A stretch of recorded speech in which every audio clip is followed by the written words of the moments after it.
বাংলাদেশের সকল মানুষের উদ্দেশ্যে একটা কথা বলি, তোমরা ছাত্রকে মারো, পুলিশকে মারো, সাধারণ জনগণকে মারো, যাকে মারো, সব এই বাংলাদেশের মানুষ।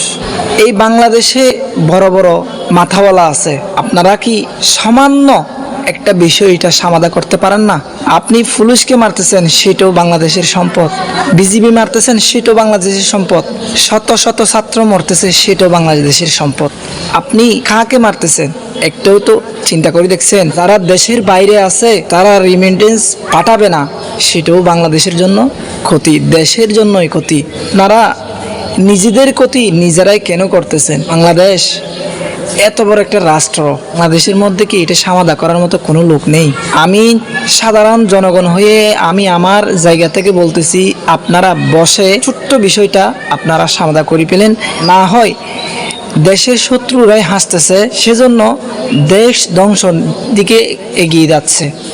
আমার মতামতটি কেমন হয়েছে সেই কমেন্ট বক্সে জানাবেন। আসসালামু আলাইকুম।